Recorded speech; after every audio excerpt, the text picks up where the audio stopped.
Kita sudah bahas di video yang ada di bulan lalu bahwa ada saham yang menjadi tanda kutip rekomendasi Bursa Efek Indonesia yang dikatakan dari segi dividennya menarik.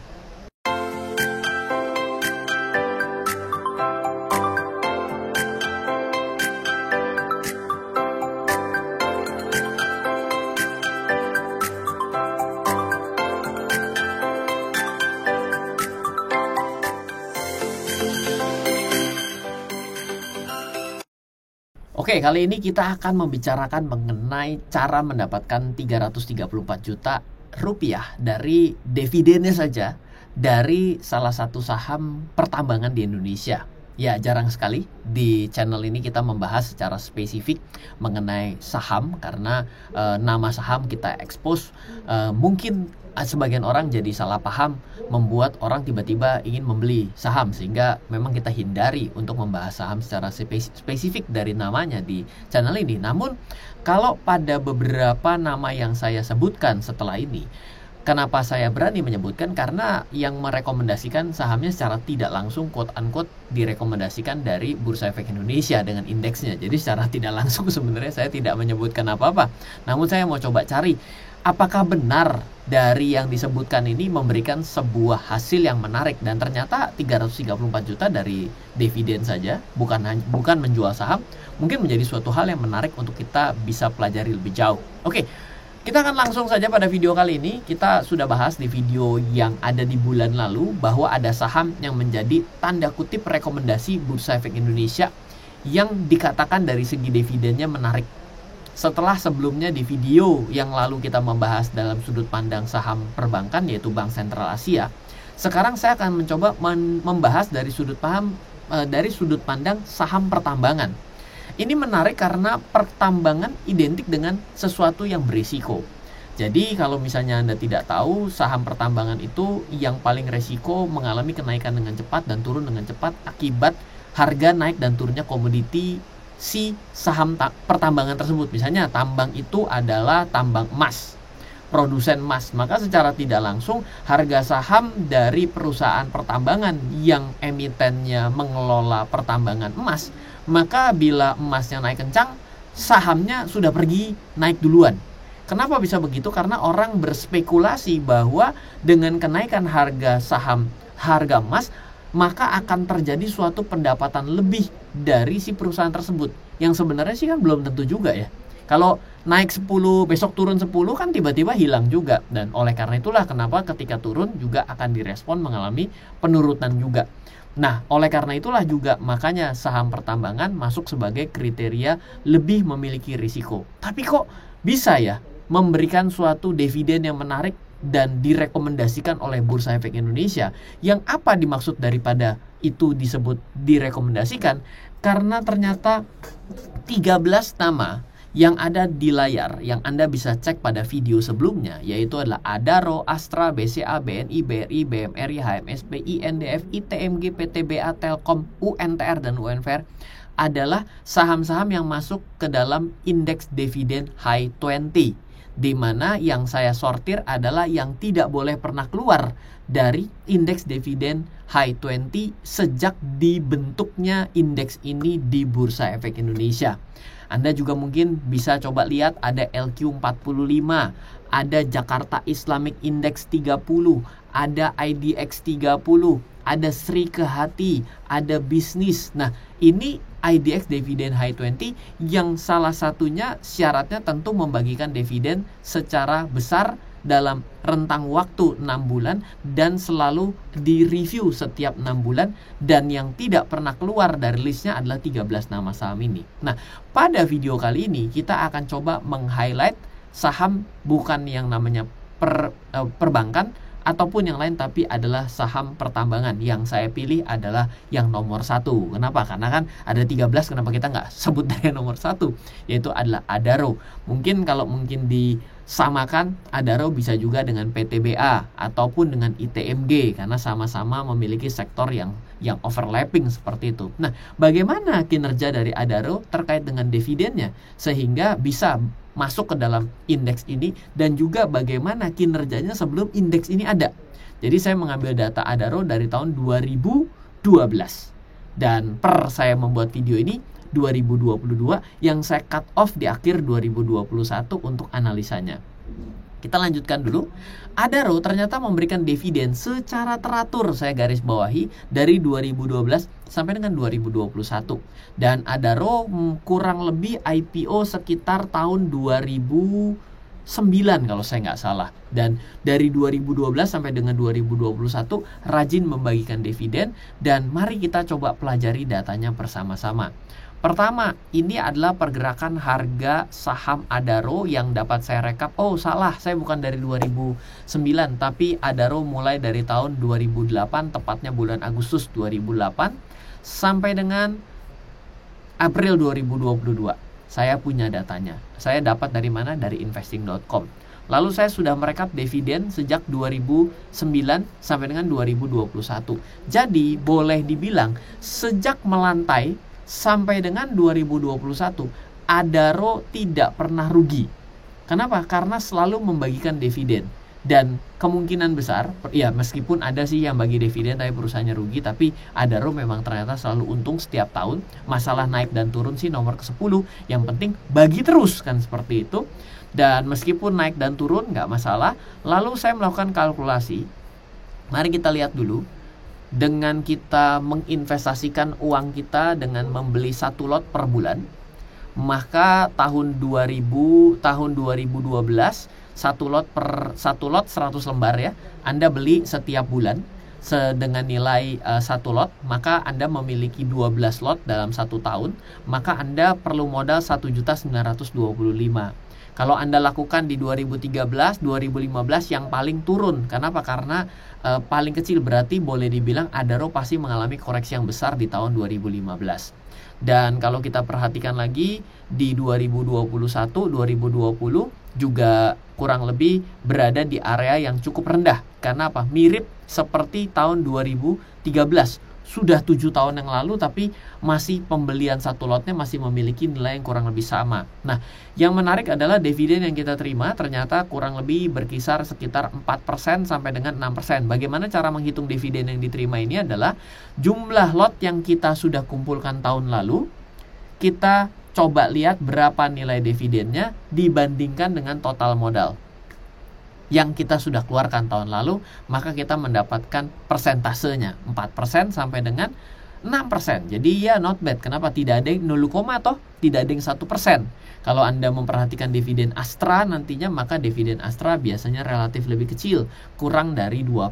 Tapi untuk saham ini memberikan dividen 2 sampai dengan 6,98, bahkan hampir 7%. Nah, selanjutnya yang bisa kita perhatikan adalah ketika kita melakukan investasi dengan total investasi, ini adalah total investasi ini 3 tahun, berarti diambil 3 tahun terakhir, yaitu adalah nilai ini dijumlah, maka hasilnya adalah 3 tahun.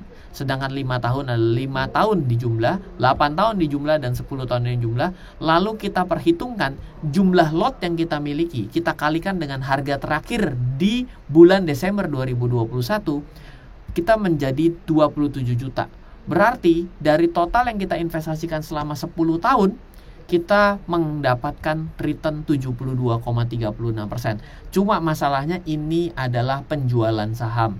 Sehingga boleh dibilang tahun depan Anda tidak lagi mendapatkan dividen. Dan bila Anda tetap menyimpan saham ini untuk tahun ke-11, 12 dan seterusnya pun, Anda tetap mendapatkan dividen ini. Kenapa? Karena siapapun yang tetap memiliki saham perusahaan tersebut dan perusahaannya membagikan dividen, maka kita akan tetap berhak menerima pembagian keuntungan perusahaan.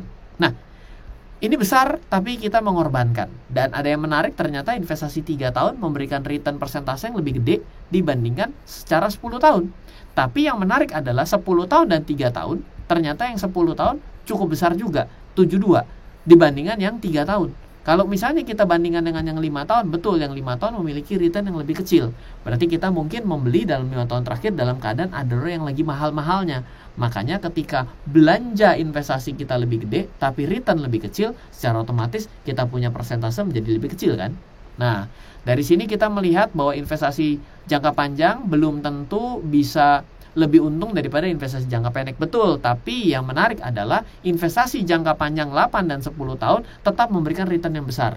Artinya ya, daripada Anda main hoki-hokian 3 tahun siapa tahu untung, ya mendingan panjang sekalian. Toh Anda ternyata dalam 8 dan 10 tahun memberikan return yang kurang lebih sama kalau dijual. Nah, sekarang bagaimana kalau bukan dijual tapi kita mengharapkan dividennya? Nah, buat Anda yang berinvestasi setiap bulan adalah satu lot yang kita tidak tahu harga lotnya berapa dari Adaro, dan mungkin saja ada aturan bahwa dulu tidak bisa satu lot adalah 100 lembar tapi 500 lembar, secara otomatis belanja investasinya menjadi lebih besar. Nggak apa-apa, andaikan tetap 100 lembar dulu deh. Ternyata dengan total investasi 10 tahun 15 juta, dividen yang diterima 3.441.424 selama 10 tahun perusahaan ini ada, selalu memberikan dividen. Kalau di total dividennya itu setara 21,3%.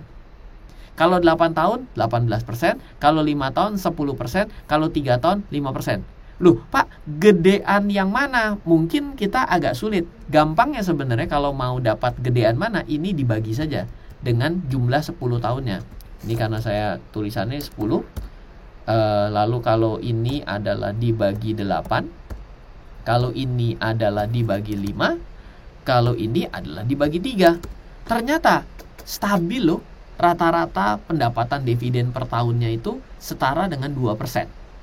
Berarti ya ini adalah suatu kestabilan dividen yang diterima sama diri kita dengan kita berinvestasi. Berarti sebenarnya statement bahwa yang namanya saham pertambangan itu gampang naik gampang turun, betul kalau dilihatnya tiap hari.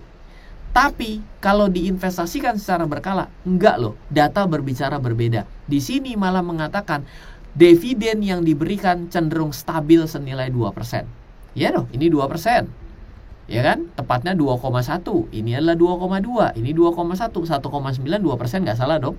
Berarti investasi pada saham pertambangan yang rajin membagikan dividen seperti Adaro, dan bila Anda berinvestasi secara rajin setiap bulannya juga, maka cenderung memberikan return yang stabil buat kita. Lah, terus kata-kata tadi sampai dengan 300 juta bagaimana? Ya, yang namanya investasi itu beda dengan yang namanya Anda bisnis. Kalau bisnis tanpa modal, modalnya nggak ada, upayanya gede, untungnya gede. Kalau investasi ini namanya di pasar modal, maka seiring dengan uangnya besar, maka hasilnya akan besar. Nih, kalau Anda satu lot saja, Anda cuma dapat 3 juta. Kalau Anda 10 lot per bulan, berarti Anda menghasilkan 33 juta. Iya dong, karena kan selalu memberikan suatu nilai yang simetris ya, gitu ya. Nah, lalu kalau misalnya ini menjadi 100 lot, angka 100 lot inilah ternyata dengan 100 lot per bulan Anda menghasilkan 3.334.142.400. Dan, wah Pak, saya kan tidak bisa mulai dengan 100 lot. Berarti tidak visible dong apa yang diceritakan. Iya dan tidak. Kalau kita tidak pernah mencanangkan sesuatu yang besar, maka akan selalu besar karena kita tidak pernah bisa mengejar. Kalau kita sudah mencanangkan angka 100 lot per bulan dan hari ini baru mulai dengan 10 lot, salahnya apa? Toh masih ada bulan depan. Kalau bulan depan saya bisa menggenapi jadi 190 lot, berarti kan saya 2 bulan ini setara 100 lot masing-masing. Nggak apa-apa, yang penting adalah dengan di sini kita punya beberapa angle bahwa bisa loh berinvestasi pada perusahaan yang katanya saham pertambangan itu high risk. Tidak, di sini ternyata kurang lebih sekitar 2% total dividen yang diterima setiap tahunnya dengan rentang waktu investasi berapapun. Ternyata dalam jangka panjang kita mendapatkan return yang cukup besar kalau kita mau jual sahamnya. Tapi jangka pendek juga di sini kebetulan nilainya gede. Tapi ternyata jangka panjang dari 8 dan 10 memberikan suatu indikasi kestabilan. Ya, yang namanya investment itu bukan bicara mengenai bagaimana caranya untung besar, tapi bagaimana caranya selalu untung. Nah, kira-kira seperti itu. Oke, mungkin itu saja dari saya pada video kali ini. Dan mungkin kalau Anda ingin mendapatkan Excel ini, Anda boleh WhatsApp ke tim saya di 0852 888 26187, karena untuk Excel ini sudah saya berikan ke tim saya untuk bisa Anda minta, dan Anda mungkin mau olah-olah data sendiri, datanya tidak ada yang saya kunci. Semoga selalu bermanfaat. Dari saya Ryan Filbert, salam investasi untuk Indonesia. Halo, Terima kasih sudah menyaksikan video di RF Channel on YouTube. RF Channel adalah channel edukasi untuk kita secara bersama-sama belajar dan mendapatkan aktualisasi mengenai investasi, keuangan, dan bisnis bersama saya, Ryan Filbert, dan tim.